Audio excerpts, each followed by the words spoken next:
I shall call upon our next speaker, who is going to come and address us on the Africa we want, sustainable development, everyone's responsibility.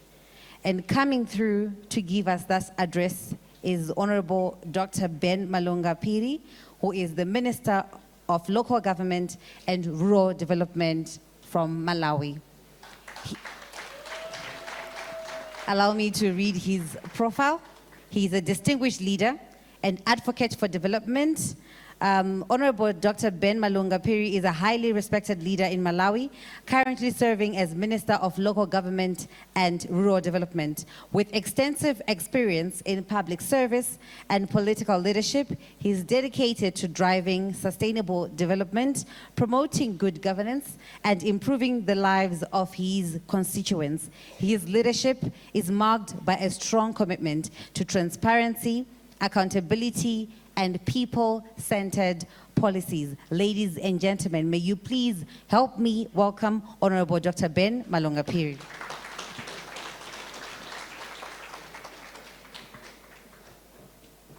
The Royal Prince Linani from Swatini, Dr. Tangirei, the heads of International Group and Mayor King Charity Foundation, honorable ministers here in present, the Minister of Trade and the Minister of ICT, the Chair of the province, and all party leaders here in present. Ladies and gentlemen, in the interest of time, allow me to write on the already existing protocols. Ladies and gentlemen, it is a great honor and indeed privilege for me to stand before you and discuss the subject that touches the heart of governance. Not only the heart of governance, but the daily lives of our people and the reformed in the decentralization. These themes are not abstract policies or just concepts. They are about people. They are about a farmer seeking for better roads and access markets. They are about a mother needing reliable, healthy services. And they are about a child walking to school. And they are about the youth who are searching for opportunities in our communities. This is the future that we need. Sustainable development can never be if we are doing policies today that does not speak to the future. His Excellency the President of Zimbabwe has just demonstrated the same. Policies today, thinking forward. Look at our ministers today, very youthful. That's the sustainability that we're looking for. Somebody that will be answerable 2063 as we come, 2040 as we come, whilst the old drive the agenda going forward. Most of the countries have now looked at the 2063 and they're looking at the distance and the life expectancy. And what has happened, ladies and gentlemen, and your Royal Highness, is that most of us have reduced the same to 2030, which is attainable.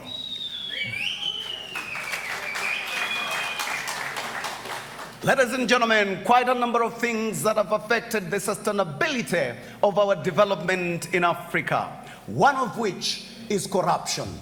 The appetite of corruption in Africa is terrible. It is such an extent that if left unchecked, Africa will remain beggars. Unfortunately, the donor fatigue that is affecting everybody is speaking to us loudly. We can no longer wait. We can no longer do business as we were doing. It is time for us to tame and stigmatize corruption. Africa stigmatize corruption, and we shall be a better one, not only today, but in future. The other thing that has affected our sustainable development in Africa is our growth rate versus our population growth. Somewhere else, population growth has been deliberate because harnessing the demographic dividend has really produced results that people are able to see. When you want to industrialize, when you want to develop, when you want to create jobs, it makes a lot of sense to grow at whatever rate you want. But where you've got no business to do with that growth, then we sit on a time bomb because 52% of our youth are not employed. And when they look at us, in fact, doctor came to my office and he said, you know what? It is you old people that are taking our jobs. And I had to think twice and I thought, am I in the category of the old? I thought I'm the youth. But by the end of the day, this young man was able to say, look, you guys are the ones that are taking our jobs. You must retire and go. That's a level of unemployment rates in Africa. And we can only do the same if we plan very well in terms of our population growth and harness the demographic dividends therein. Another problem within the sustainable growth is a working culture in Africa. What economy are we running? Whilst our colleagues in the East, in the West, and somewhere else are running a 24-hour economy, in Africa, we are running an 8-hour economy. 6-hour economy, and we think we are going to compete at a global level? Unfortunately, no. We are still going to work without any dedication, without any commitment, siphoning government money, and you call yourself a Christian, but you're stealing government's time. You are busy on WhatsApp, not productively, but doing gossiping on Politburo heads, gossiping on chairs and others, stealing government's time. I invite you now that Africa, it's time we rework our economy and probably look at creating an economy that is 18 hours and above, and we will begin to compete globally. The last on sustainable development is an ego. Ego has killed Africa. I have just learned that Zimbabwe at the moment, a country that at one point was almost at the deathbed, when everybody didn't want to talk about Zimbabwe, today I am told it is the fastest growing economy in Africa. Whilst some of us in the other parts of the world are still grappling on how we revamp our economies, what have we done? Have we knocked on the doors and leaned on Zimbabwe and say, how are you doing it? It is the ego that is killing us. If it is not me doing it, then it is fake. If it is not us enjoying it, then it is rubbish. That ego must be dealt with decisively in Africa.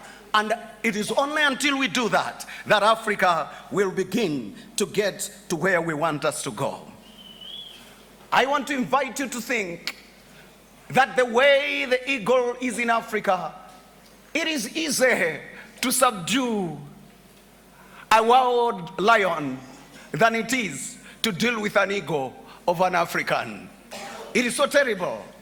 But whilst you enjoy that, you must understand, even at the tallest mountain, there are always animals there. And in their thinking, they think they are the tallest in the world, not knowing they are there because the mountain has aided them the same. Africa, rise up. Let's collaborate and work together. Decentralization is about giving power to the locals to make decisions. Decentralization is about drawing services closer to the people. It is about leaving the central government look at policy, but giving the people on the ground good services as we go. I am pleased to report that as a new government in Malawi, 5 months into government, our president, His Excellency Professor Peter Mutharika, decided to take off the power of resources from the central government, from the then around $50,000 to today, $2.8 million per constituency per a year. What that means, therefore, is that roads will be done, Hospitals will be constructed. Schools will be closer to people. Water will be easily accessed by the people, and that is what is called decentralization. Why do we need to decentralize? We need to do that as I wind down, because when disasters happen, local government, councils are the first point of call.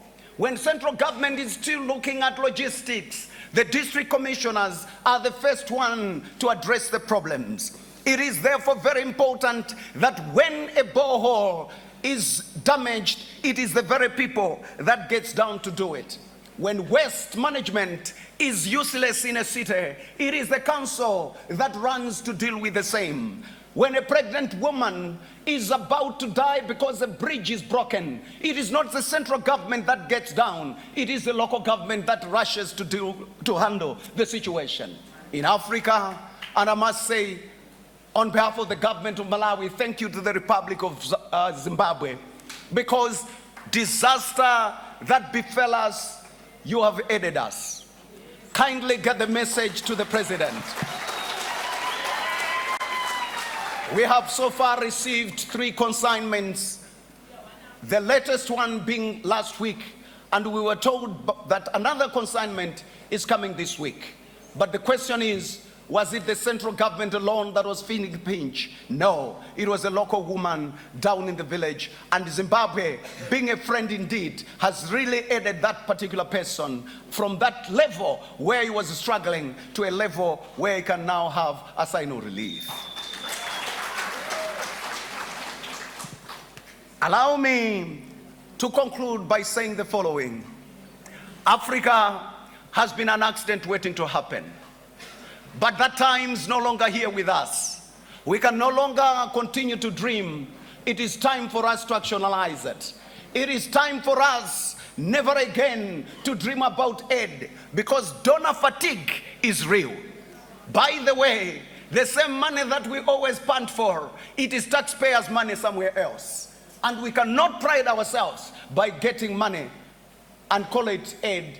Today is the time we adopt the industrialization. One district, one industry, and Africa will never be the same again. With decentralization, Africa is going to change. With the leadership that includes the youth, Africa will never be the same again. With the youth getting involved in the economy, Africa will never be the same again. Thank you for listening.